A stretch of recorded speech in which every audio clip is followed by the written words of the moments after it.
Buenos días a todos.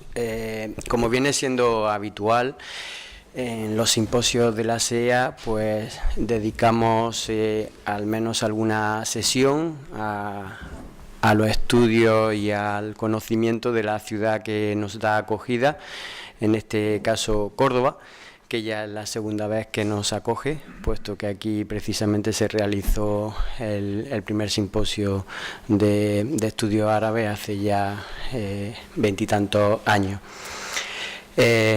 Bueno, aunque ha tenido que ausentarse, presento, bueno, en esta sesión además vamos a poder contar con dos comunicaciones que yo creo que son complementarias, ¿no? Porque por un lado contamos con la presencia de Pedro Marfil. Pedro Marfil, que es profesor en el área de Historia del Arte de la Universidad de Córdoba, y yo destacaría sobre todo de él pues su currículum diversificado, donde ha sabido compaginar sobre todo la labor de arqueología con las publicaciones, puesto que con frecuencia se suele dar la figura del arqueólogo que hace esas excavaciones, pero que luego los resultados de las excavaciones no tienen después la comunicación a la que se refería el director de Casa Árabe, y en ese sentido pues es fundamental que llegue a plasmarse, ¿no? En ese sentido pues Pedro Marfil ha sido director de más de una cincuentena de excavaciones arqueológicas en Córdoba, donde además puntos neurálgicos de la ciudad, porque si, como todos sabéis, pues la ciudad islámica, una de las instituciones fundamentales desde mi punto de vista, y no solo mío, sino los geógrafos árabes lo destacan, suelen ser la mezquita, los baños y el zoco, ¿no?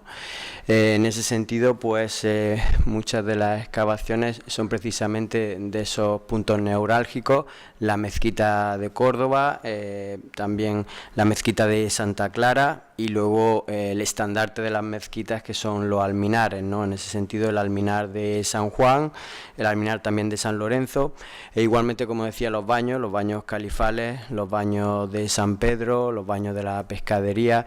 Todo esto es lo que iremos viendo con él. Además, le hemos de estar especialmente agradecidos porque hoy nos hará una introducción, pero luego nos va a hacer también igualmente en esa visita complementaria de verlo in situ, ¿no? Es decir, como él, esa labor de investigación que destaco, lo ha hecho a partir de la lectura directa de esos restos que quedan del pasado, de esos restos arqueológicos, ¿no? Forma parte en ese sentido de uno de los grupos de investigación que en estas líneas precisamente de arqueología relacionada con todo lo que es la arquitectura y la historia del arte islámico está ahora más activo, que es el grupo LAC, el grupo del Laboratorio de Arqueología y Arquitectura de la ciudad, que tiene su sede en Granada, en el Consejo Superior de Investigaciones Científicas. Bueno, sus investigaciones también han estado bastante centradas, como decía, en la mezquita de Córdoba. Precisamente él se doctoró con el tema de las puertas de esa mezquita de Córdoba en época emiral, y que ha sido publicada por la Universidad de Córdoba. Y yo creo que sin más lo oportuno, si ya está preparado. Quiero dar las gracias a la Sociedad Española de Estudios Árabes, a Robert, a Jorge por su amable presentación, y a José Ramírez del Río su invitación para participar en este encuentro y poder además acercar una parte de los estudios árabes, que es el estudio de la cultura material, en este caso desde el punto de vista de lo monumental, de lo más señero, de lo más sobresaliente dentro de la herencia cultural que nos ha llegado desde esos tiempos. Quiero ser muy breve porque tengo media hora y no quiero quitarle tiempo a la compañera que viene después, así que voy a centrarme sobre todo en aspectos nuevos, en aspectos novedosos, sin adentrarme, por ejemplo, en explicar la mezquita, que la podremos ver para las que quieran y los que quieran participar el domingo en la visita. Podemos verla en extenso todo lo que quieran, y centrarme más en algunos monumentos menos conocidos y que han sobrevivido sobre todo hasta nuestros tiempos. Ya Jorge ha dicho que los textos se refieren claramente a que para que una ciudad tenga importancia tiene que tener lógicamente su aljama, sus zocos y sus baños. Cuando Córdoba crece, a partir de una ciudad preislámica que ya existía, que tiene un hábitat continuado, pero que empieza a crecer, sobre todo crece en época califal. Los textos nos dicen que podían ir andando iluminados de noche desde la capital, desde la aljama, desde la Medina hasta Medina Zahara, iluminados, es decir, que había caminos que estaban totalmente urbanizados. No quiere decir que hubiera una aglomeración continua de barrios y barrios, sino que por lo menos los caminos estaban urbanizados. Siempre nos dicen los textos que esa aglomeración, que esos barrios contaban con baños, contaban con mezquitas y contaban con zocos. Es decir, que tenían parte de lo que podía ser una ciudad. Incluso podemos tener dos consideraciones de Medina con el tiempo: la Medina Latica, que la tendríamos aquí, la antigua, con la aljama, que sobresale sobre todo el urbanismo de la Córdoba actual, con sus dimensiones descomunales, impresionantes, y la Ajerquía o Madinat al-Sharquiyya, que la tenemos aquí, que es la ciudad oriental que se convierte en Medina en el siglo XII, al amurallarse y convertirse prácticamente en dos Medinas, una junto a otra. Dentro de todo este panorama, tras la conquista cristiana y con el paso del tiempo, se han ido perdiendo elementos señeros de esta herencia cultural, pero hay algunos que han sobrevivido o se eligieron de entre todo esa herencia, sobre todo mezquitas o partes de mezquitas menores, por supuesto la mezquita Aljama y el Alcázar, como grandes elementos que siguen soportando el poder después de la conquista, almunias que estaban relacionadas con el poder islámico y que pasan al rey o pasan a personajes cercanos al rey, y baños. Los baños porque se convierten, lo mismo que en época islámica, eran bienes ábices, bienes que daban posibilidades económicas de mantenimiento, mezquitas menores, por ejemplo. En el caso ya de la Córdoba cristiana, los baños siguen usándose y casi en su gran mayoría son propiedad del cabildo de la catedral. Es decir, que sigue el poder religioso, en este caso, explotando unos elementos que le proporcionan un ingreso económico. Por eso los baños se mantienen y se mantienen hasta incluso el siglo XVI. Hay baños en Córdoba que están funcionando. Es decir, que el tema económico es fundamental para que se conserven estos elementos, y el tema religioso porque las mezquitas menores son convertidas en muchos casos o en parroquias o en iglesias de tipo conventual o pertenecientes a órdenes militares.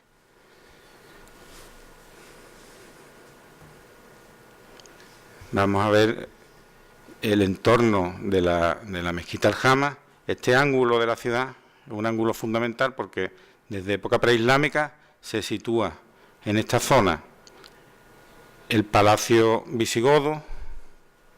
En esta zona está una serie de iglesias relacionadas con la sede episcopal visigoda, y justo aquí detrás descubrimos en el año 2000 restos de otro palacio preislámico que es reformado por Abderramán I y que posiblemente corresponde al Balat al-Ur, al Palacio de al-Ur. Es decir, que nos encontramos en una zona fundamental de la ciudad.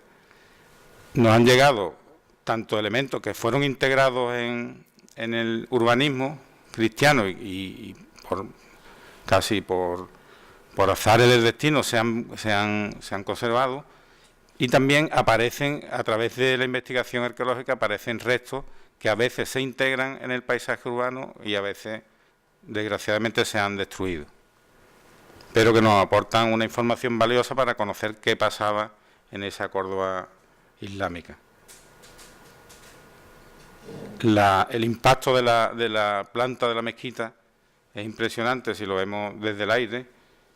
Ha modificado el urbanismo de alrededor, pero todavía se ven restos de antiguas calles que delimitaban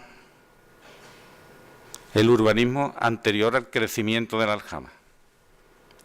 Cuando excavamos dentro de la mezquita nos encontramos los restos de esas calles, y también en las distintas ampliaciones se pueden ver restos de hasta dónde llegaba la mezquita creciendo, delimitada por esas calles.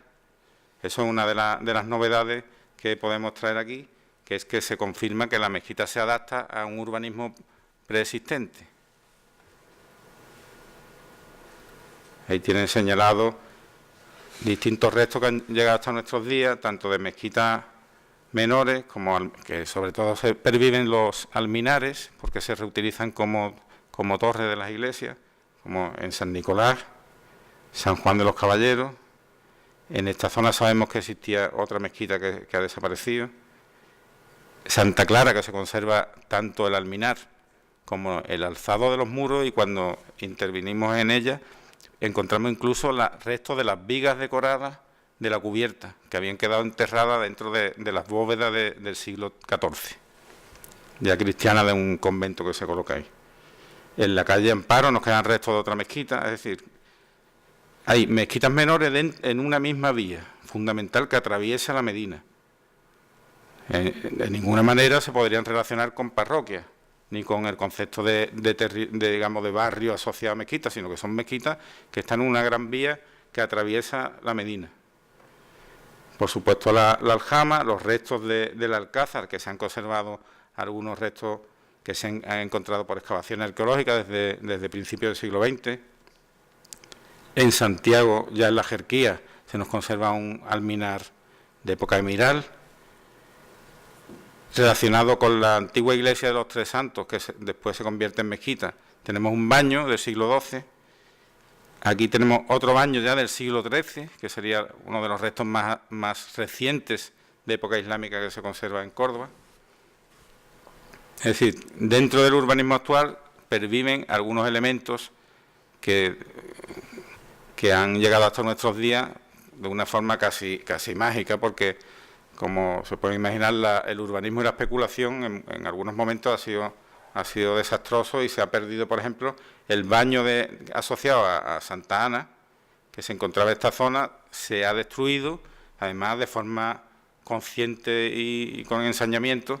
Se destruyó, a pesar de que yo lo denuncié en la Comisión de Patrimonio de la Junta de Andalucía. Denuncié que ahí había un baño entero con sus bóvedas completas, y entraron ahí, lo destruyeron, y la planta del baño se podía ver en el suelo del solar, porque habían arrancado el cimiento para que no quedara ni una piedra del baño.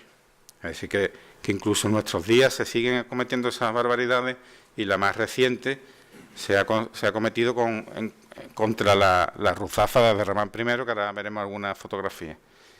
En esta fotografía aérea pueden ver la relación del Alcázar con la aljama, otros restos de baño que hay justo al norte de la mezquita, que serían los baños de Santa María, que esos se han quedado integrados dentro de una casa noble que lo usa como caballeriza, rompe la bóveda de la sala templada para convertirlo en patio, abren el muro a la calle, entran desde atrás del baño en vez de por delante, y utilizan los nobles, era una condesa la que vivía ahí, utilizan la sala caliente como lugar de tener los caballos. Eso hace que haya pervivido hasta nuestros días, y hoy día está convertido en un patio estilo cordobés y por las noches hay un tablao flamenco, así que vemos el baño decorado con sus cortinas con lunares, cosas así.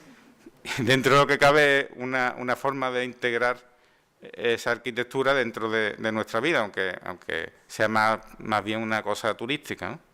Pero el urbanismo tradicional, digamos, absorbe perfectamente, integra perfectamente el urbanismo islámico en Córdoba, mientras que cuando queremos hacerlo desde un punto de vista, por ejemplo, de la institucional, siempre se queda eso como una cosa ortopédica que queda aislada del crecimiento de la vida normal de la ciudad, una cosa como una especie de parque temático que ponemos en medio de la ciudad y que está en contra, digamos, de la vida, de la tradición.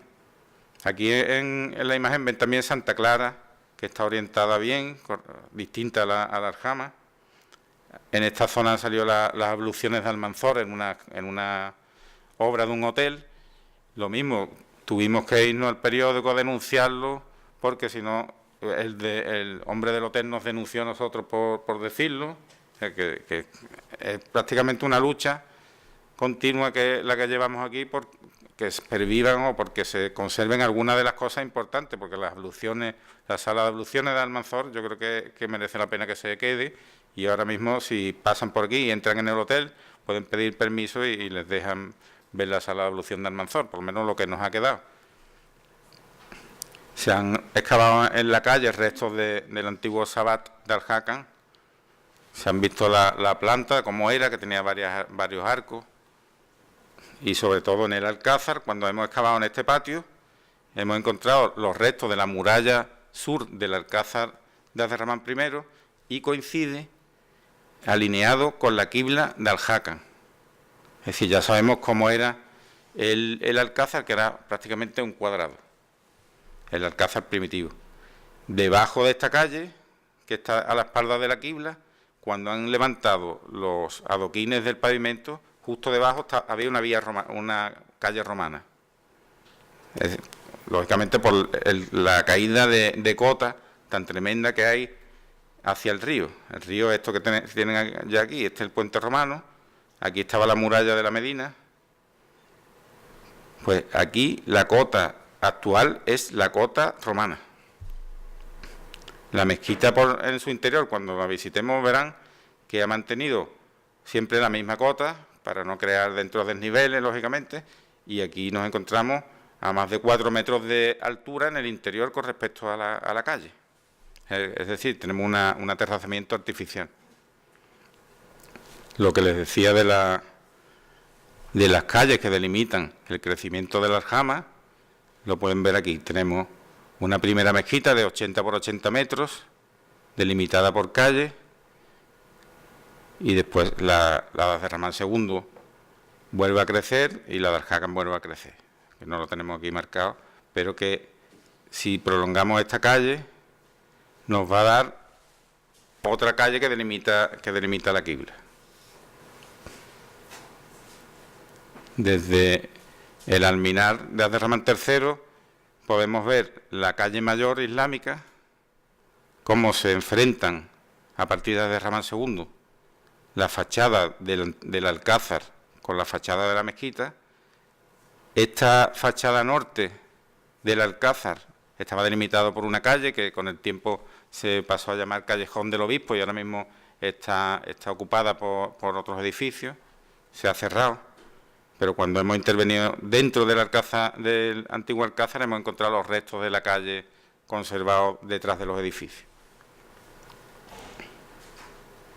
El precedente de este Alcázar, que con el tiempo crece y llega hasta la muralla de la Medina, el precedente de este Alcázar lo tenemos en la Ruzafa de Abderramán I, en donde Abderramán I vive 30 años antes de restaurar el Alcázar, iniciar la construcción de la Aljama y mudarse aquí. Es decir, que tenemos un edificio donde el poder ha residido fuera de la Medina durante 30 años. En el 785 se restaura y se muda. A los 3 años Abderramán I muere, pero ya se ha cambiado la sede de sitio. Ahí tienen los restos que han aparecido en lo que ahora es el tablero, cercano a la actual Ruzafa, al Parador Nacional. Han aparecido restos de época de Abderramán I, de una entidad enorme. Y pueden ver los sillares con contrafuertes, albercas y el aparejo a soga y tizón, de una soga por un tizón, y la misma cantera utilizada por Abderramán I en la aljama.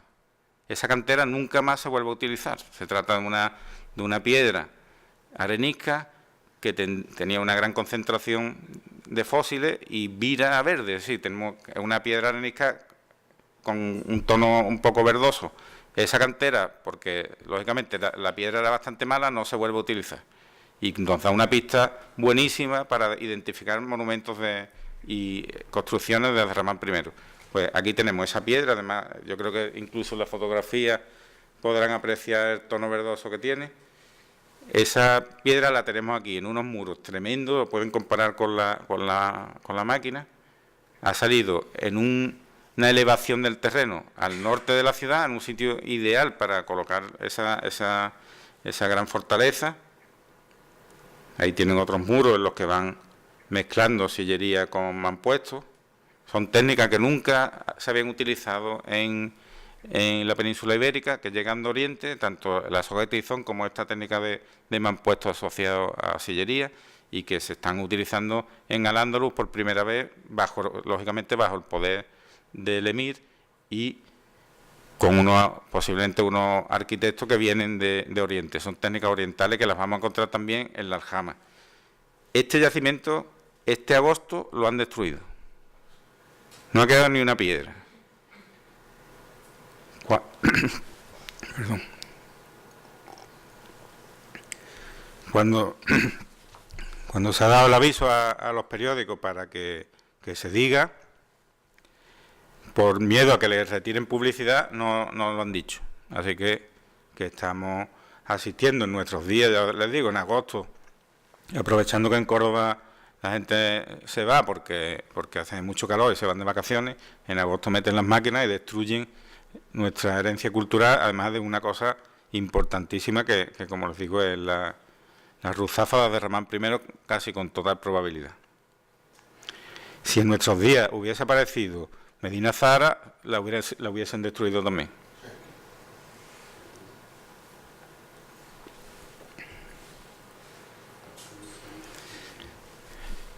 Dentro de la Medina, donde estaba el palacio de visigodo, se construye, como les digo, se reconstruye un alcázar islámico con fachada torreada, como ven, y que se conserva en gran parte actualmente dentro de estos muros. Estos muros tienen 2,5 metros de anchura. Eso es en el interior, las catas que hicimos en el muro, donde aparece el aparejo tan tremendo de sillería que con lo que está hecho.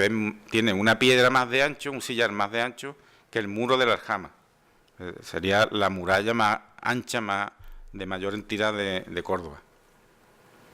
En el patio hicimos excavaciones, nos encontramos restos de estructuras de época de Abderramán II, con pavimento, este es el nivel de pavimento, y sobre ese pavimento el abandono de esas habitaciones con cerámica esgrafiada que nos marca el abandono en el siglo XIII, es decir, que se están utilizando en el Alcázar de Córdoba, estructura construida por Abderramán II hasta 1236, que es la conquista cristiana de la ciudad.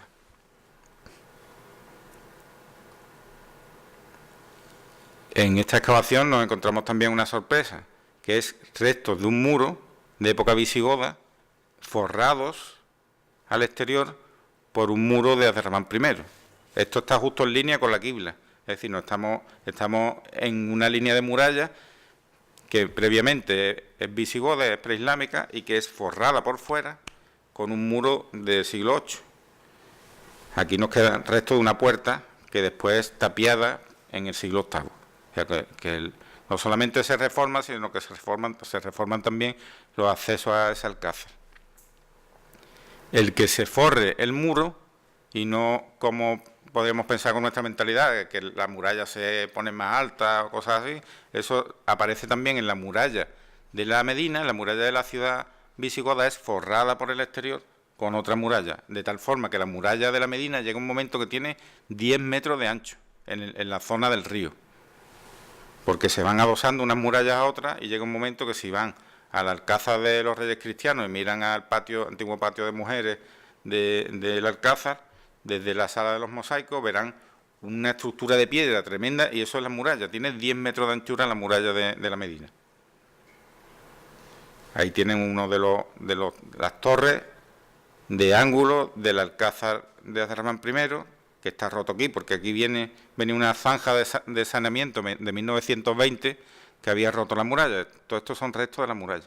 Y esto es uno de los torreones de la Bat al-Suda, es la puerta principal del Alcázar, que estaba en un ángulo. Esa puerta no era simplemente una puerta franqueada con un hueco, sino que era todo un complejo, donde además tenía, según los textos, una terraza encima, y desde la que partía el Sabbat de Al-Hakam II.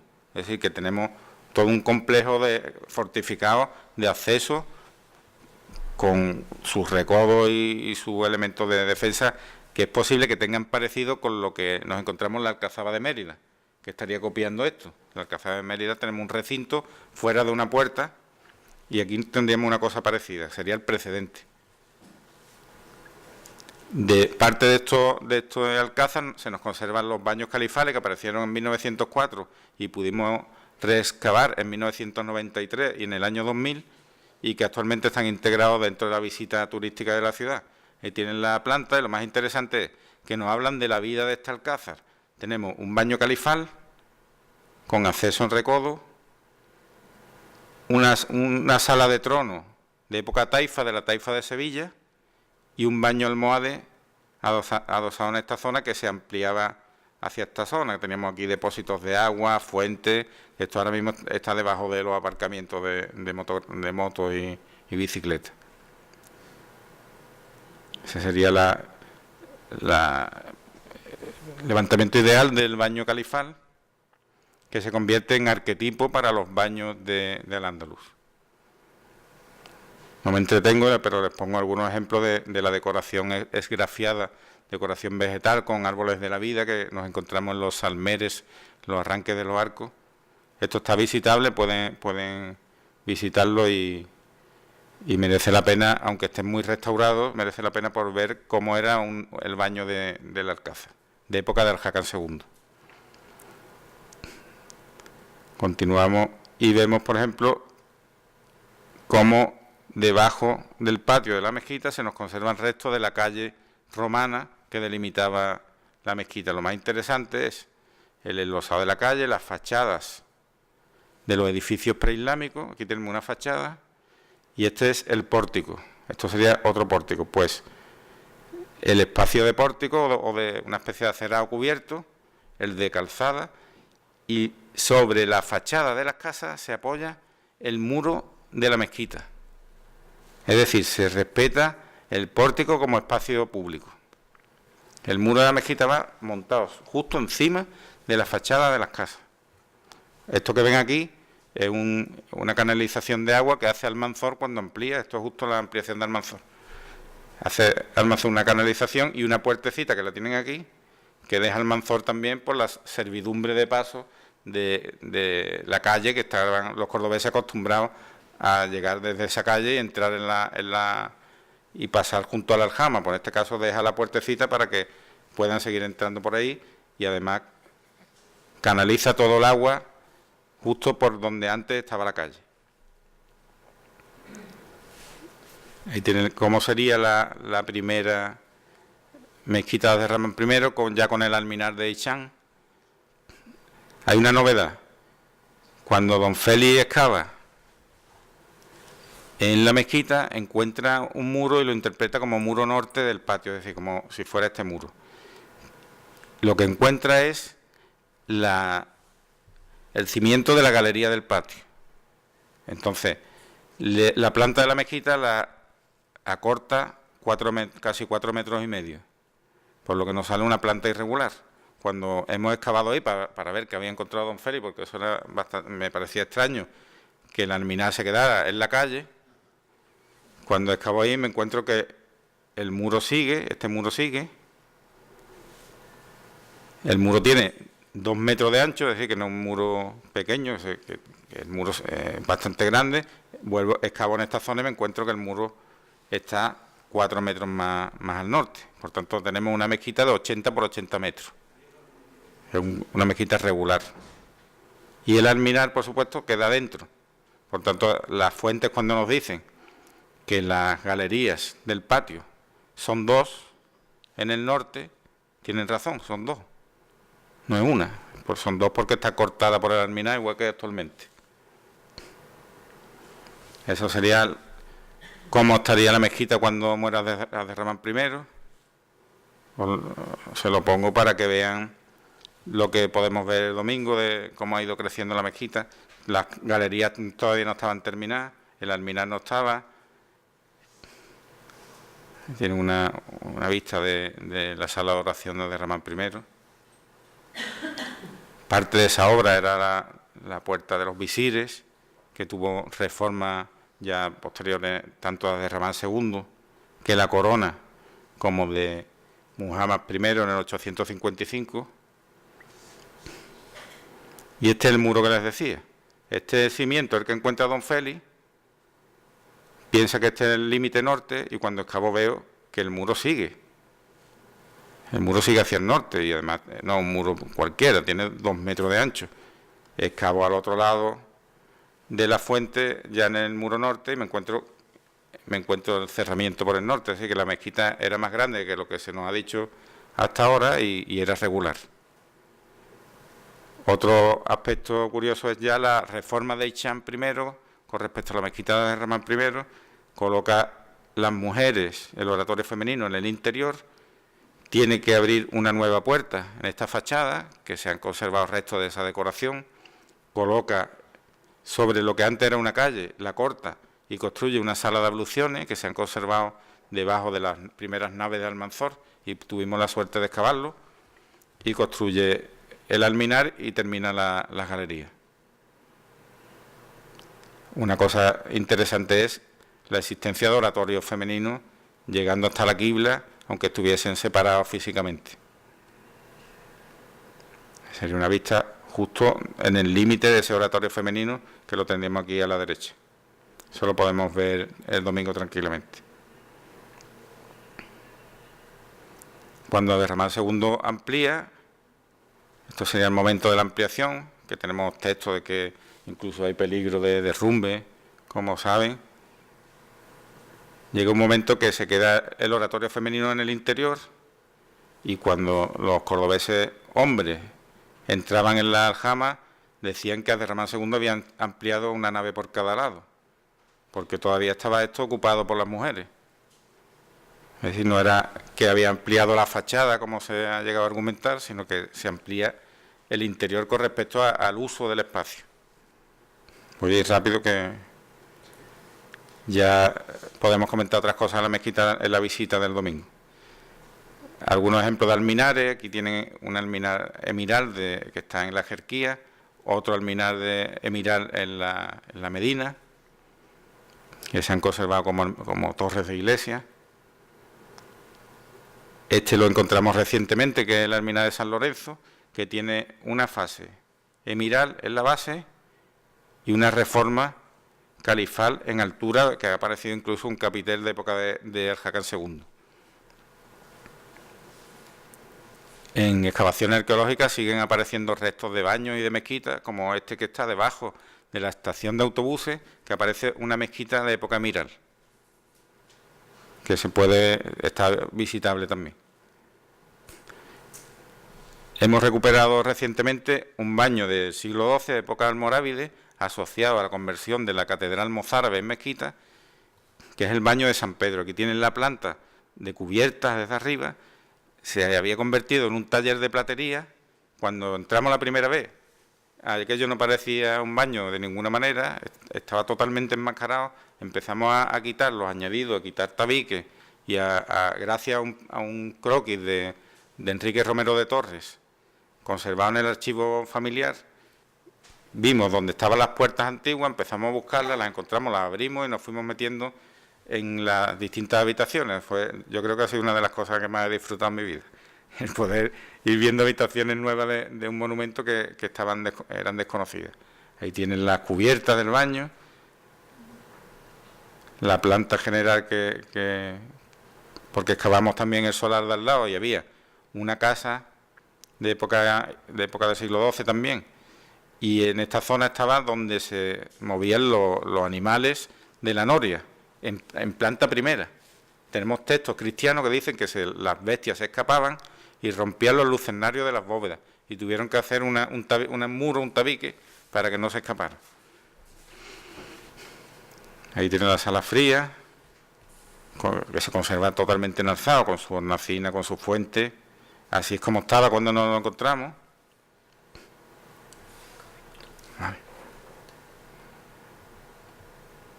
La sala templada, que conserva los capiteles, las columnas, todo reutilizado de época califal.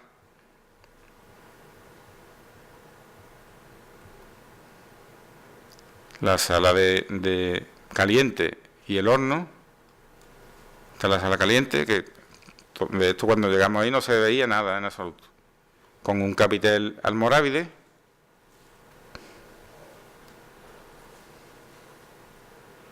Muy rápido, que no tenemos tiempo. La sala de bañera con sus bóvedas hemisféricas. Desgraciadamente, el taller de platería había puesto aquí la caja fuerte justo encima de las bóvedas hemisféricas y la habían roto. El aljibe, teníamos dos aljibes, un aljibe de época islámica y un aljibe cristiano. El hipocausto de la sala caliente, que era enorme, de grande. Los hornos, que teníamos 3 bocas de horno. Lo último que se quemó ahí de combustible en el horno eran cuernos de animales. Yo no sabía que los cuernos ardían, pero lo último que se había quemado ahí era todo lleno de cuernos de animales. La caldera de este baño de San Pedro se desmonta para ponerla en el baño de Santa María, que es este que le he dicho que se ha convertido en tablao flamenco. Esto es donde estaban los animales dando vueltas y se ha conservado. Está el suelo, donde daban vueltas los animales. Debajo del pozo está la noria y la rampa de subida hasta el piso de arriba del baño. La casa adosada al baño, que tenía, entre otras cosas, una pieza entera de cuerda seca asociada posiblemente también al servicio del baño. Otro de los baños, que es del siglo XIII, es de la pescadería, que está muy arrasado, pero conserva algunas de sus bóvedas y se está recuperando también para algún día poder abrirlo al público. Y nada más, muchas gracias. Muchas gracias a ti, Pedro, por esta aproximación que lamentablemente por falta de tiempo pues ha tenido que ser comprimida.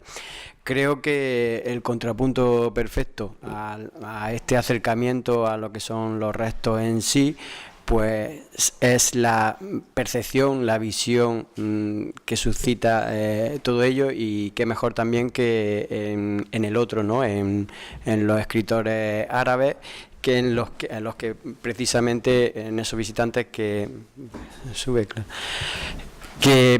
a los que también tienen un referente común respecto a esos restos, ¿no? Contamos con una de las socias de la Sociedad Española de Estudios Árabes, con Clara Tomás de Antonio, que, como la mayoría sabéis, pues es profesora titular de la Universidad de Sevilla de Estudios Árabes Islámicos, en el Departamento de Filología. Yo destacaría de ella, bueno, pues que es una trabajadora incansable y constante, con una larga ya trayectoria, y sobre todo también su compromiso no solo con causas como la Palestina, sino también con el día a día de la difusión de los estudios árabes en su propia universidad y a través de la gestión, ¿no? Ahora mismo es coordinadora del programa de doctorado de interculturalidad y mundo árabe islámico, ella, como nos va a demostrar a continuación, pues es especialista en literatura árabe moderna y contemporánea, lo que es también la historia y la sociedad a través de esa literatura. Y no solamente se ha acercado a ella a través de los estudios, sino también pues a través de la labor de traducción, ¿no? Y en ese sentido pues han sido muchos los autores que ha traducido, ¿no? Una larga lista: Abderrahman al-Jabarti, Marun al-Naqash, Hassan al-Attar, Rifat Tahtawi, Adib Ishaq, Nasib Arida, Fauzi al-Maaluf, Taha Hussein, los grandes pesos también, Tawfiq al-Hakim, Naguib Mahfouz, Abul Qasim al-Shabbi, acercándonos ya más a Occidente, a Túnez, Nizar Qabbani, el célebre poeta sirio, Hanna Mina, Ghadat al-Samman, algunos que siguen vivos, ¿no? Como esta intelectual también siria, Ibrahim Aslam, Rifat Atfa, y también pues se ha acercado a la tradición, los cuentos populares de Yuja. Como decía, su compromiso con Palestina pues le ha llevado también a acercarse especialmente a autoras palestinas como Fadwa Tuqan y Sahar Khalifa. Bien, una de sus especialidades precisamente también es el reflejo que las tres grandes ciudades de Al-Ándalus, como son Córdoba en primer lugar, después Sevilla y Granada, pues han tenido en la literatura árabe moderna o neoárabe, ¿no? En ese sentido, pues creo que lo mejor es escucharla ya a ella sin más demora, que es a lo que hemos venido. Muchas gracias, Jorge. Bueno, no sé, porque yo no tengo mucha voz. Si esto funciona, será mejor. ¿Me oís bien? ¿O no? Sí, sí. Bueno, va.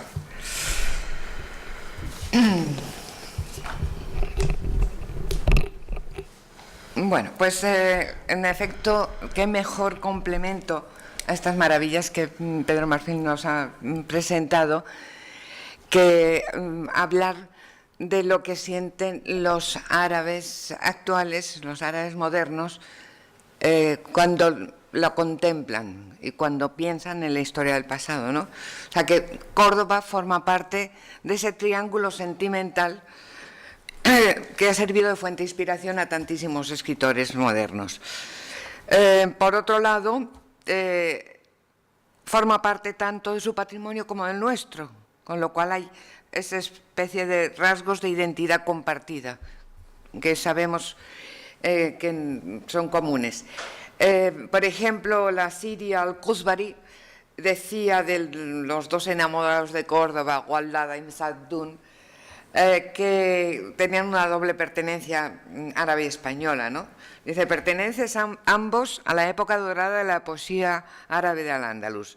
De ellos puede decirse que son árabes de Oriente por su lengua, su religión, sus tradiciones y su pasado cultural, a la vez que españoles por la defensa que hacen de la tierra donde nacieron y por el ambiente cultural en que vivieron, fruto a su vez del encuentro de la cultura islámica con un medio occidental. O sea, esa fusión Oriente-Occidente que se produce en Al-Ándalus y especialmente Córdoba está muy claro. Cuando un árabe visita Al-Ándalus, visita Córdoba en especial, pues sufre sentimientos muy encontrados. Pero nos dice Muniz, nos decía Muniz en su momento, dice, nosotros la visitamos como el emigrante que vuelve a su patria y a su país. Puede que todo haya cambiado allá, pero sigo siendo su patria, su país, su lugar de añoranza. O sea, ese reencuentro con el pasado, con las raíces, con la patria común.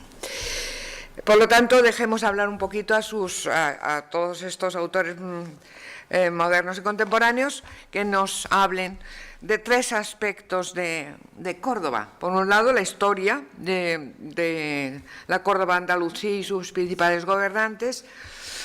Por otro lado, lo que es la ciudad en sus distintos monumentos y su urbanismo, y por último la cultura de Córdoba, ¿no?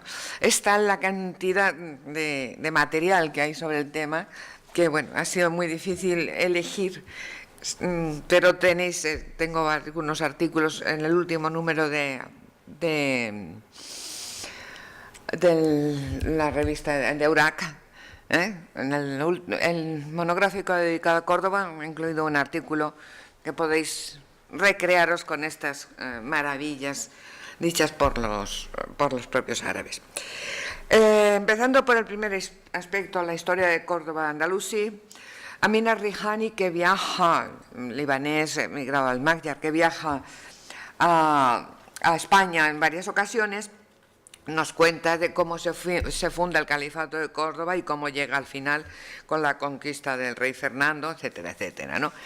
Después nos van contando distintos autores la historia del sacre de Quraysh, Abderrahman I, que funda califato, de Al-Nasser, de Al-Hakam, y de distintos autores. No sé yo si hay cuarto, tengo que terminar, ¿no? Vale, voy a dejarlo porque quizás no nos dé tiempo a mucho más. Llega hasta Hilsan y Almanzor.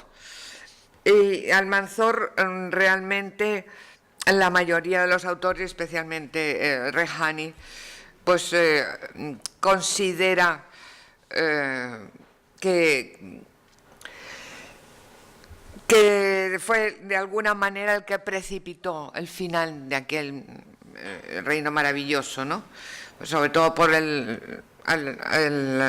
que Al-Hakam se casara con una vasca, con Sob, Aurora, tuviera ese hijo Hisham, que a su vez dejó todos los asuntos en manos de Almanzor, y que dio lugar a la llegada de los reinos de Taifas y de Rihani al visitar de Córdoba. Cuando cayó el califato de Córdoba, todo el que poseía algo de tierra se erigió en califa del país, los reinos de Taifas, ¿no? Y después de los Banu Jauhar, vemos el final de la historia de Al-Ándalus. Pero nos interesa más, quizás, me voy a detener en algunos aspectos del esplendor de la ciudad de Córdoba y de su decadencia posterior, ¿no?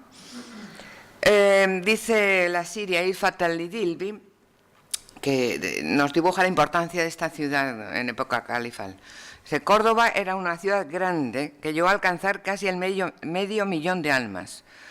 Los árabes la convirtieron en la capital más espléndida del mundo de entonces. Era un centro de radiación científica, artística y literaria, al que se dirigían estudiantes de todos los países del mundo para seguir los cursos de los sabios árabes. La primera facultad de medicina del mundo, en la que se formaban un gran número de médicos europeos y de otros continentes, fue fundada por los árabes. Córdoba era la ciudad más elegante del mundo. Tenía sus calles pavimentadas, con aceras. De noche se alumbraba con linternas, de forma que la gente podía viajar 10 millas con luz, entre dos filas ininterrumpidas de edificios. Solo en Córdoba había 700 baños y un gran número de bibliotecas públicas con centenares de libros. No olviden, señores, que en aquella época los libros eran muy caros, pues se copiaban a mano. Aún así, se entregaban generosamente a los estudiantes de la ciencia de Córdoba. O sea que son muchos los testimonios que hablan de este pasado absolutamente glorioso de Córdoba. Otros comprueban su decadencia. Dice, esta ciudad fue próspera y floreciente en la época del Islam y de los musulmanes, cuando Europa estaba sumida en mares de ignorancia y aletargada de desiertos de barbarie. Córdoba rebosaba de escuelas y de estudiosos que desde todas partes se dirigían para aprender de sus grandes sabios. Luego, cuando los musulmanes se retiraron, decayó completamente. Entonces, hay muchos viajeros que comprueban cómo el estado de la Córdoba que visitan en los años 30, 40, 50, no tiene nada que ver con la esplendorosa descrita en sus libros y que aprenden muchas veces de memoria, ¿no?, en las escuelas. Entre sus monumentos, por supuesto, está la mezquita de Córdoba y De nuevo, otra Siria, y Fatal Dilbe nos cuenta cómo nos va describiendo perfectamente ese bosque de esbeltas columnas de mármol. Dice, al ver este espectáculo por primera vez se queda uno sobrecogido, para a continuación llenarse de admiración y respeto. Quizás sea el mihrab lo más admirable de la mezquita. En el medio de la mezquita encontramos un enorme edificio, y aquí encontramos ese punto de inflexión, que a pesar de sus preciosas inscripciones y imágenes artísticas, desentonaba con el conjunto del monumento por su diferente estilo y artístico.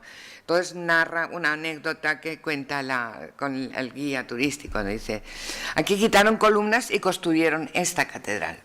En esto se oyó la voz de uno de los turistas suecos. Esto es un crimen horrendo, de formar este magnífico monumento para construir una catedral que podía haberse emplazado en cualquier otro lugar. La mayoría de los turistas apoyaron sus palabras. Entonces añadió el guía, esta disposición resultó conveniente, pues al construir la catedral se protegió a la mezquita de la agresión de los fanáticos, esa chusma que no falta en ninguna parte. O sea que, según consideran, no es este testimonio solo, muchos, la catedral sirvió para que no se arrasara este magnífico monumento. Y Rihani cuenta a su vez otra anécdota, precisamente por la destrucción de esa parte. Dice, el infante de Carlos V, cuando vio lo que se había destruido. Dice, se cuenta que cuando el rey Carlos V visitó la mezquita, una vez ya en el poder de los cristianos, dijo, si hubiera sabido lo que se proponían hacer, no lo hubiera permitido, porque lo que habéis construido se encuentra en todas partes, mientras que lo que habéis destruido no tiene parangón en el mundo. O sea que a pesar de que se construyó, no fue celebrado precisamente por quienes lo promovieron. Por otro lado, la visita a la mezquita pues, es una fuente inagotable de sentimientos muy, muy encontrados, ¿no? Nos dice un embajador marroquí, Ahmad al-Ghazal, en 1766, dice, llegamos a imaginar que los muros y las columnas de la mezquita nos saludaban y nos sonreían para aliviarnos del gran pesar que sentíamos. Llegamos incluso a conversar con esos seres inanimados, a abrazar una a una todas sus columnas y a besar por dentro y por fuera las paredes de la mezquita. Esta emoción del visitante árabe está absolutamente generalizada, ¿no? Otros autores nos hablan también de la ciudad de Medina Zahara, construida por Abderramán III para su esclava favorita Sagra, y incluso la recuerda Nizar Qabbani en uno de sus preciosos discursos a los que luego hace referencia. La Ruzafa también aparece en textos de Al-Kuzbari, de la Siria Al-Kuzbari, comparándolo con la Ruzafa de Hisham en el desierto de Palmira, en Siria. Los jardines de Córdoba también son muy elevados. Por ejemplo, el egipcio Mohammed Labib al-Batanuni, que la visita en 1926, dice, Córdoba era un floreciente paraíso, un espléndido y lujurioso jardín siempre verde, gracias al sistema de regadío que introdujeron los árabes. Cuando los francos conquistaron la ciudad en 1236, expulsaron a sus gentes, la convirtieron en una fortaleza para defender los límites de su reino, destruyeron los canales y las conducciones con las que los árabes hacían llegar el agua de las montañas a sus palacios. Y esto, lógicamente, incluso llegará a tener una gran influencia en el paisaje. Porque dice que después, dice ahora Rihani, después de que expulsaran a los árabes de las ciudades, o más propiamente les arrebataran Córdoba, Sevilla, Toledo y Valencia, las tierras vecinas de esas ciudades y zonas quedaron yermas durante un tiempo. Las mantenían ocupadas trastornos internos y guerras civiles y las dejaron sin cultivar, por lo que se hicieron de carácter árido e improductivo. O sea, que no solamente fue una pérdida visual en cuanto al paraíso que significaban, el verdor, sino que también fue una pérdida económica, ¿no? En otro precioso texto de Nizar Qabbani, el poeta sirio Nizar Qabbani, nos habla del talante constructivo de los árabes como conquistadores, ¿no? Dice: yo siempre he elegido el color verde para retratar la época árabe en la ciudad de Córdoba, ya que lo considero el color más expresivo de la naturaleza. Cuando los árabes se establecieron en Andalucía, no emplearon más que el color verde. Su poesía, su prosa, su pensamiento y su conciencia también eran así. Podríamos decir, qué pensamiento tan actual, ¿no? Los verdes. Vale. Los conquistadores, todos los conquistadores, han sembrado de espadas los lugares por donde pasaban. En cambio, la conquista árabe fue la primera que sembró versos en lugar de espadas. Es la primera conquista que llevó plantones de palmeras, de naranjos, enredaderas, jazmines y fuentes de agua. Es una preciosa interpretación de ese afán constructivo frente al destructivo de otros conquistadores, ¿no? Otro aspecto de la ciudad muy emotivo también es su arquitectura, las casas, ¿no? Y de nuevo volvemos a encontrar a Qabbani con esa sensibilidad impresionante que tiene, hablando de ellas. Dice: estas casas cordobesas, dormidas sobre un lecho de violetas, de arrayanes, de mosaicos y de alabastro, pueden esconderse entre nuestros callejones estrechos y retorcidos como paraísos que no quieren ser hollados en su silencio. Esas fuentes que cantan noche y día en los patios de nuestras encantadoras casas, ¿qué significan? Os digo como poeta que significan que los árabes no vinieron a Córdoba como conquistadores, sino como enamorados. Los lazos entre los árabes y Andalucía, lo digo y lo repito, son lazos de amor. Y esta es la primera vez en la historia en que la conquista se convierte en amor, en que la espada toma la forma de la rosa. Y luego no puedo dejar de citar un poema sobre las casas de Córdoba que a Qabbani le recuerdan su Damasco natal. Aparte de que la traducción de Martí Montavez es una auténtica maravilla, ¿no? Y cuando luego pasemos por las calles de Córdoba nos podemos acordar de ello. Dice: por las calles de Córdoba a menudo me he metido la mano en el bolsillo para sacar la llave de mi casa de Damasco, las aldabas de cobre de las puertas, las macetas de dalias y de lilas, las albercas del centro como las pupilas de la casa, los jazmines que trepan a la alcoba y nos caen por encima de los hombros, la fuente que es la niña mimada de la casa y canta sin descanso, y arriba las alcobas, qué gratos refugios de frescor. Todo en el mundo dichoso y perfumado que rodeó mi infancia de Damasco, me lo he encontrado aquí. Así, señora mía, que me contemplas desde tu celosía, no temas si me lavo las manos en tu fuente pequeñita y si arranco uno o cualquiera de tus jazmines. No temas si luego subo por la escalera a una alcoba pequeña que dé al norte, de soleadas ventanas y lilas que desborden los visillos. No temas, una alcoba pequeña que dé al norte y con la cama hecha por mi madre. De nuevo, esta fusión Oriente-Occidente, al Andaluz, Damasco, que nos hacen sentirnos todavía más hermanos. Por último, el aspecto de la cultura y la sociedad andalusí, de la Córdoba andalusí, nos va mostrando diversos aspectos culturales de una época de auténtico esplendor, ¿no? Por ejemplo, señalan como la mezquita era la casa de la ciencia, algo único en su especie, y en ella se estudiaban las lenguas, las ciencias y las letras. La Universidad de Córdoba, en los tiempos del califato, era la más importante en la enseñanza de las matemáticas, la filosofía, la medicina, la astronomía, la alquimia, el derecho y la literatura. Para Qabbani, de nuevo, las razones de ese esplendor las cuenta en su mensaje de amor a Córdoba, ¿no? Dice: fue esta relación de amor entre los árabes y Andalucía lo que hizo el milagro, lo que hizo de Córdoba en el siglo VII después de Cristo, después una ciudad en la que palidecía palidecen Roma, Atenas y Florencia, la que convirtió a Córdoba en un huerto de sabiduría, del cual se alimentaba y bebía el mundo cuando Europa estaba hambrienta y desnuda, buscando una luz con que alumbrarse, aunque no la encontrara. ¿Cómo pudo ser Córdoba la perla del mundo, el recipiente de su esencia? ¿Cómo llegó a ser la embajadora del pensamiento y la maestra de la sabiduría? Solo el amor pudo crear a Córdoba. Los árabes, no solo en Córdoba, sino en cada rincón de Andalucía, cultivaron y no demolieron. Formaron una sola familia con los españoles y convivieron bajo un mismo techo en amor y armonía. En este noble marco brotó el pensamiento y fructificó. La tierra de Andalucía dio una serie de poetas, filósofos, sabios e historiadores.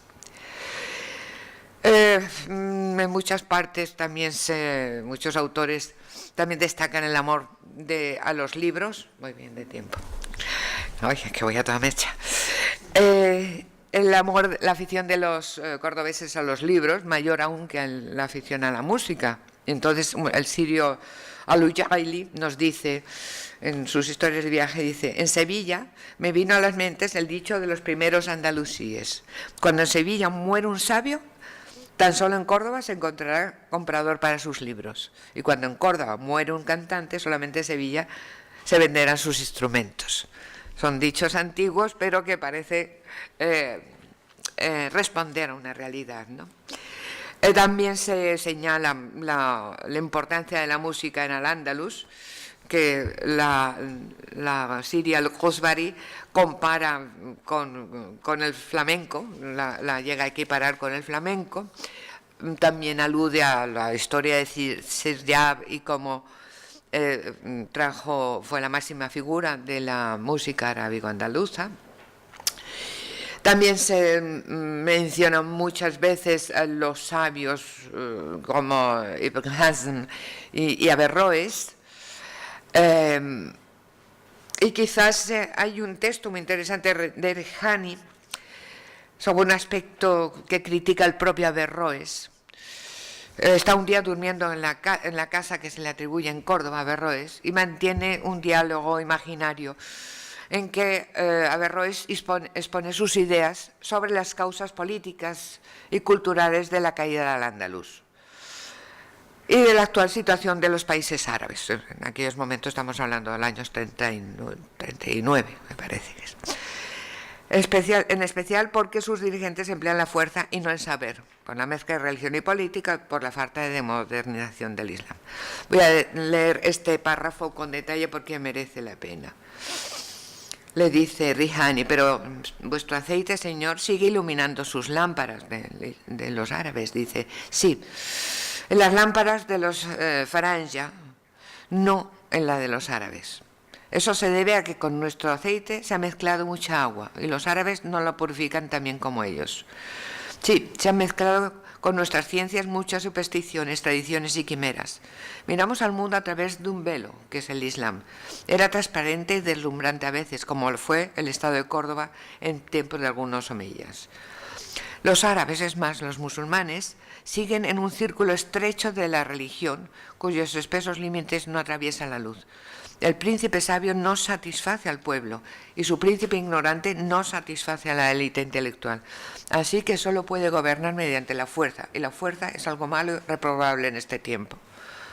No te asombre lo que digo. El Islam hoy sigue siendo como era cuando yo enseñaba filosofía en la Universidad de Córdoba, un Islam religioso, político y social. El profeta Muhammad fue el primero que erigió la solidaridad propiamente árabe sobre estos tres pilares, pero sus sucesores hicieron mal uso de ello. El califa alzó su cetro sobre la tierra y lo extendió hasta los cielos, y la reunión de las dos autoridades, la política y la espiritual, perjudicó a ambas. Esta mezcla de poderes, como la mezcla de las ciencias, hace que sea lo feo lo primero que aparezca, y creciendo rápidamente echa a perder lo sano. Si al propio profeta se le preguntara hoy por esta mezcla, de seguro que no se mostraba satisfecho. Estad despiertos, les dice a los árabes de hoy. Observad bien, deseando todas las manifestaciones de verdad y la existencia, ansiándolas, y apartar de los frutos de ayer los que no van con la mesa de hoy. Podríamos comentar algunas referencias en cuanto a estas rebeliones, revoluciones, primaveras árabes, y que luego que han querido quitar a esos príncipes que no les gobernaban bien, pero que bueno, que están siguiendo trayectorias erráticas en muchas ocasiones. Seguimos con el esplendor cultural. Fue una época de espléndidas poetas.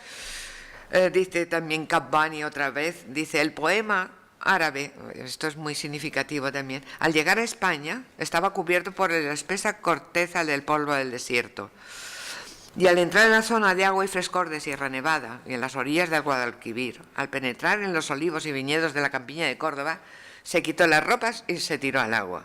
De aquel choque histórico entre la sed y el riego nació la poesía andalusí. Esta es mi única explicación de aquel trastorno radical que se produjo en el poema árabe al viajar a España. Con toda sencillez, entró en una sala de aire acondicionado, y las masajes andalusíes no son sino poemas de aire acondicionado. Así me ocurrió a mí, como le ocurrió al poema árabe en España. Mi infancia se llenó de humedad, mis cuadernos se llenaron de humedad, mi alfabeto se llenó de humedad. Otros autores resaltan la presencia de las mujeres en Córdoba, la presencia de Soh, la recuerda Fátima Mernissi en Las Sultanas Olvidadas, Aisha Bent Ahmad la resalta Radwa Ashur en su novela histórica Granada, que os recomiendo fervientemente, además publicada por Ediciones del Oriente del Mediterráneo. Pero sobre todo es la princesa Gualada y su amante Ibn Saldún los que de alguna manera van a simbolizar esa al-Ándalus y a esa mujer, ¿no? Tenemos versos de Al-Shabbi muy interesante, buscando a Gualada. Samih al-Qasim, por ejemplo,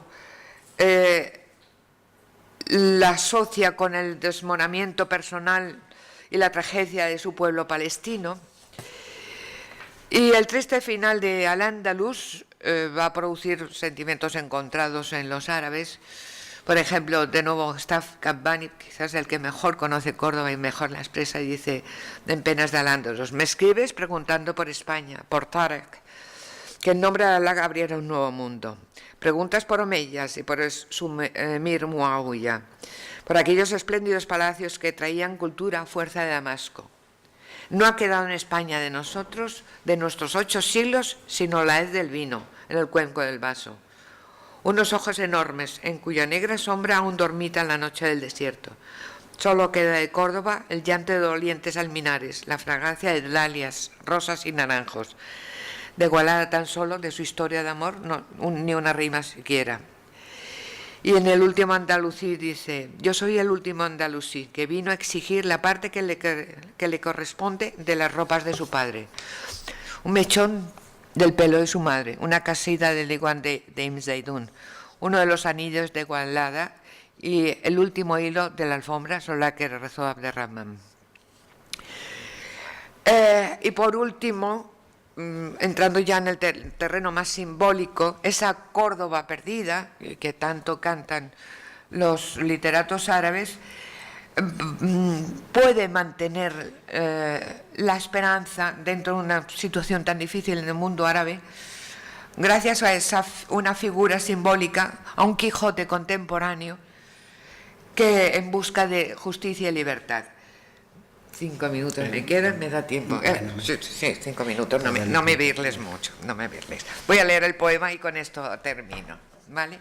Dice: el miedo este poema es del poeta egipcio Abu Sinna. Dice: el miedo escribe su nombre sobre los muros de Córdoba. La injusticia escribe su nombre sobre los muros de Córdoba. Y en las ciudades de la ciudad castigada se mueren sus profetas. Los amantes se rinden al más largo bostezo. Mientras el sol la cubre al punto del crepúsculo desde hace un siglo o más. Heme aquí, este ya es Don Quijote, en mi lecho de muerte, cargado de cadenas y de heridas, en súplicas de jueces y testigos, abandonado en medio de un estado de bárbaros. Sobre mi viejo sable atravesé los mares de este mundo caduco, anhelando que el verde de las plantas fluyera por el tiempo. Salí en busca del hombre, lo encontré en los ojos de la mujer más bella, Dulcinea la lejana. Soñé con islas sueltas recorriendo los mares, con un mundo de nobles caballeros, con seguridad y justicia para todos, con el amor del todo descubierto. Soñé en poner a Córdoba encima de las lomas de una verde estrella, volandera entre sombra y luz, sobre cuyas mejillas las nubes escribieran poemas encarnados y amarillos. Sigue un trozo del poema y dice: me volví con heridas, con escarnecedoras carcajadas, con mi sable en el polvo destrozado y lágrimas llenando los ojos del corcel. Y Córdoba dije: ciudad que la aventura no conoce, ciudad en donde manda la mentira y donde tú, lejana Dulcinea, te pierdes con la aurora por los bosques. Yo muero tras el mar, abandonado en medio de un estado de bárbaros. Si te llega el anuncio de mi muerte, que no se llenen de lágrimas tus ojos, ni dejes que en mi entierro las mujeres den gritos de dolor. Que me lleven jinetes y tras la litera suene el canto, porque no me arrepiento si he gastado la brevedad de mi edad luchando por un mundo floreciente y me han recompensado con heridas. Veo ya los albores de la aurora por los montes de Oriente y veo ya las alas de la dicha volando por el cielo de mañana para escribir su nombre en los muros de Córdoba.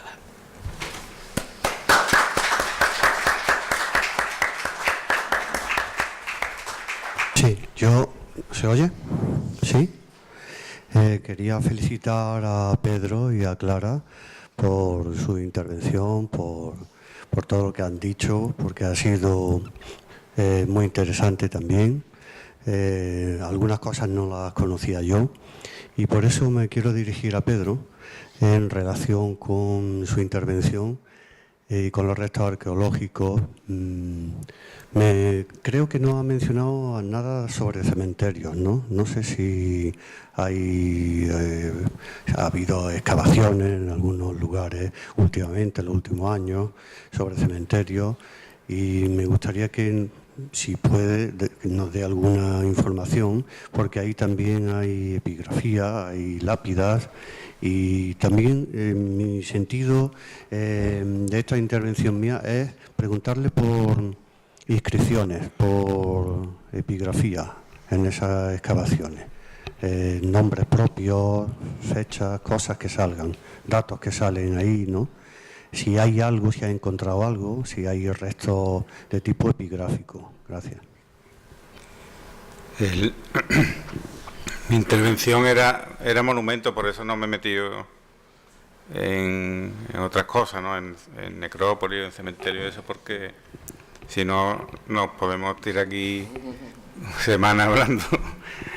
En el caso del cementerio yo tengo ahora mismo 2 artículos en prensa sobre el cementerio de Córdoba, cementerio andaluz, y una reflexión general de lo que se ha excavado en los últimos años, que se ha excavado más de lo conveniente, porque a la vez esa explosión de construcción que hubo se ha excavado mal. En concreto, los cementerios se llegó a un acuerdo de excavar 20 tumbas de cada 100, así que imagínense las miles de tumbas que se han destruido sin verlas siquiera. Es un acuerdo que llegó la Junta de Andalucía. Se han destruido los cementerios enteros, se han tirado los restos a contenedores, que lo denuncié en el periódico porque había contenedores de estos de obra llenos de huesos humanos, que eso es inconcebible en una sociedad en nuestra época, que se tiren los muertos como el que tira basura, ¿no? Y llegó a decir la delegada provincial que era para trasladarlo al museo. Y era de locura. Bueno, pues dentro de esa locura algo se ha visto. Por ejemplo, uno de los artículos que tengo es una necrópolis que se ha excavado con 1.800 tumbas excavadas, con 5 fases de uso en el arrabal occidental, en un sitio que se ve que llega un momento que el arrabal ocupa tanto que delimita el cementerio totalmente por todas partes, y el cementerio no puede crecer en extensión y tiene que crecer sobre sí mismo. Y dentro de eso, 10 habitaciones funerarias.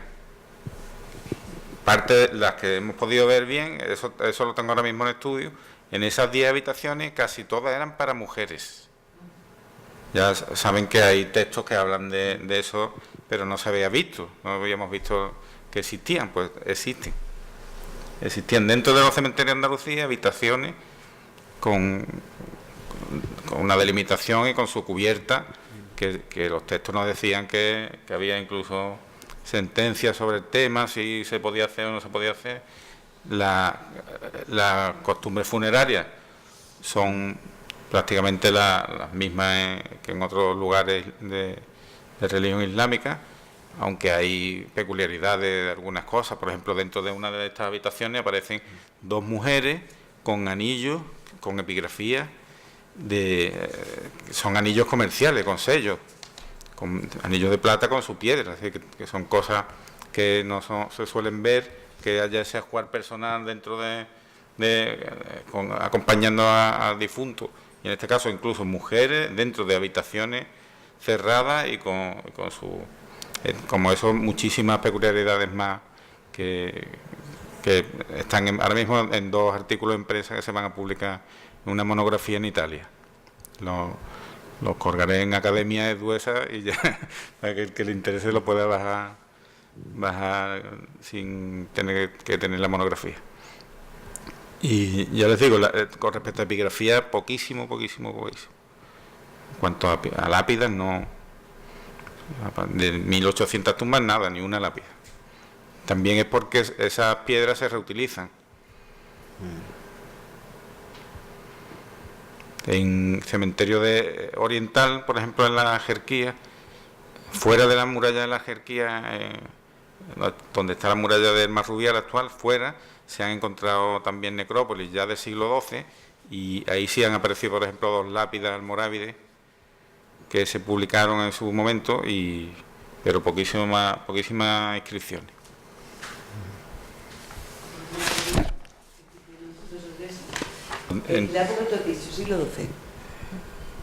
En cuanto en Córdoba nos encontramos que en la forma de excavar se ha perdido muchísima información, porque han ido directamente a la cubierta normalmente son cubiertas de teja, y han ido directamente a la cubierta de teja y hemos perdido la información de cómo era el cementerio. En el caso de las 1800 tumbas se excavó un poco mejor y encontramos que hay caminos internos en el cementerio y que hay tumbas que están señaladas con una piedra, hay tumbas que están señaladas con cerámica rota encima, y en algunos casos incluso tumbas que pueden tener relación con a lo mejor alguna enfermedad, que se han enyesado por dentro y el individuo está dentro de un ataúd. O sea, que por lo que sea la han querido enterrar con cuidado de que no contagie seguramente, porque dentro de un ataúd, porque han aparecido los clavos, que eso es rarísimo, y además enyesado y separado totalmente de la tierra, que no estaría bien, ¿no?, desde el punto de vista de la costumbre, pero que aparecen cosas raras. Normalmente, ya les digo, piedra no es un hito bien hecho, sino con una piedra grande en la cabecera o los pies, que sobresale y nada más. Yo pregunto una cosa también. La separación de las mujeres de los hombres en la mezquita, que has dicho, ¿cómo era? ¿Era un muro que no se veía nada? O sea, ¿tenían la parte delante hacia el mihrab, o era como una mini mezquita dentro de la mezquita grande? Posiblemente era un elemento de material efímero, de madera o de algo así, porque ya las galerías estaban construidas. De Rabán I no creo que tuviera en mente poner ahí un oratorio femenino. Entonces, ¿cómo se sabe que estaba ahí? Si solo es de madera, no quedará ningún indicio, ¿no? A través de indicios secundarios, no tenemos marca, no queda marca. A través de lo que nos dicen los textos, de lo que ha pasado ahí, después tenemos, fuera sí están las marcas de cuando se coloca el oratorio femenino en las galerías del patio, en alto. Y están las marcas del forjado de madera y de las vigas que iban del cimacio de las columnas al muro de la mezquita. Ahí sí se ve.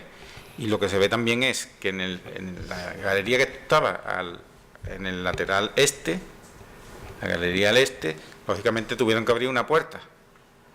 Y esa puerta se ve que han subido la tierra más de 1,5 metros para poder construir una escalera que suba la cota de entrada a la mezquita. Y han hecho una escalera nueva y han abierto una puerta donde antes no la había. Eso sí lo hemos encontrado. Y los textos nos dicen, las mujeres entran a la mezquita por detrás.